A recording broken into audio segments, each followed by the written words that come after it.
Hello guys, இன்னைக்கு class 12th physicsல chapter 2 electrostatic potential and capacitance சாப்டரோட introduction தான் பார்க்க போகிறோம். In chapter 5 and 7, the notion of potential energy was introduced. நம்ம 11th படிக்கும் போது 5th chapter and 7th chapterல potential energy பற்றி உங்களுக்கு introduce பண்ணியிருப்பாங்க. When an external force does work in taking a body from a point to another against a force like spring force or gravitational force. இப்போது gravitational force எடுத்துக்கோ நம்ம எக்ஸாம்பிளாக. இப்போது ஒரு பென்சிலோ இல்லை நம்ம எரேசர் ஏதோ ஒன்று கையில் ஒரு ஆப்ஜெக்டை கையில் வச்சுட்டு இப்படி மேலே இருந்து கீழே விடுறோம்னா மேலேருந்து பென்சில் கீழே விழுகும்ல. இப்போது நம்ம பிடிச்சிக்கிட்டு இருக்க போகும் பாருங்களேன், அதுக்கு பேர் தான் பொட்டென்ஷியல் எனர்ஜி. நம்ம விட போகிறதுக்கு முன்னாடி இப்படி பிடிச்சிக்கிட்டு இருக்கோம்ல, அதுக்கு பேர் பொட்டென்ஷியல் எனர்ஜி. இதுவே ஸ்ப்ரிங் ஃபோர்ஸ் எடுத்துக்கோமே. ஸ்ப்ரிங் ஃபோர்ஸ்னால் ஒரு இப்படி கேர்லியாக சுருண்டு இருக்கும்ல. இப்போ ஒரு எண்டில் ஒரு கையை வச்சு பிடிச்சி நல்லா எடுத்துகிட்டு இன்னொரு கையை வச்சு இன்னொரு எண்டை நல்லா பிடிச்சி இழுத்துட்டோம்னா அதை விட்டோம்னா டக்குன்னு சுருங்கிடும். அதை விட போகிறதுக்கு முன்னாடி நம்ம பிடிச்சிக்கிட்டு இருக்கோம்ல, அதுக்கு பேர் தான் பொட்டென்ஷியல் எனர்ஜி.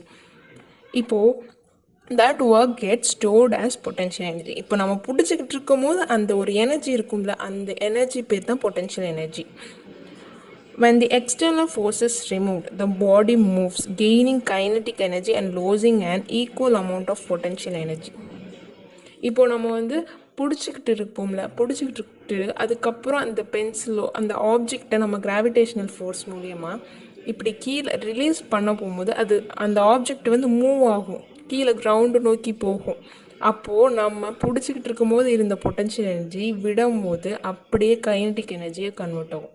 அப்போது எவ்வளோ பொட்டென்ஷியல் எனர்ஜி லாஸ் ஆகுதோ அவ்வளோ கைனடிக் எனர்ஜியாக கன்வெர்ட் ஆகும்.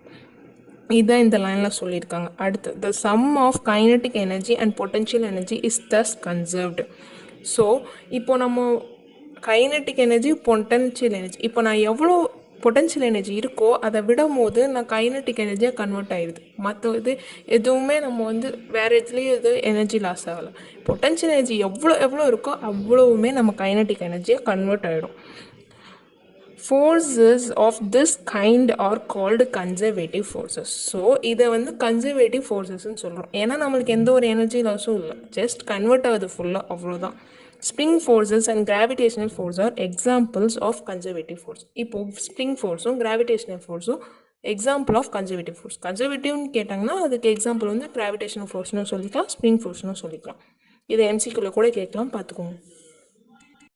Coulomb force between two stationary charges is also a conservative force. நம்ம போன சாப்டர்லேயே படிச்சிருப்போம். கூலும்ஸ் லா மூலியமாக நம்ம தெரிஞ்சுக்கலாம். கூலும் ஃபோர்ஸ் ஒரு பாயிண்ட்லேருந்து இன்னொரு பாயிண்ட் ரொம்ப மைக்ரோஸ்கோபிக் லெவல் மூலியமாக நம்ம பார்ப்போம். அந்த ஃபோர்ஸும் கன்சர்வேட்டிவ் ஃபோர்ஸ் தான்.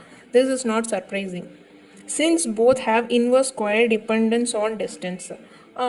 கூலும்ஸ் லாவோட ஃபார்முலா என்ன? 1/4πε0 q1 q2 by r square inverse square of distance and differ mainly on the proportionality constants.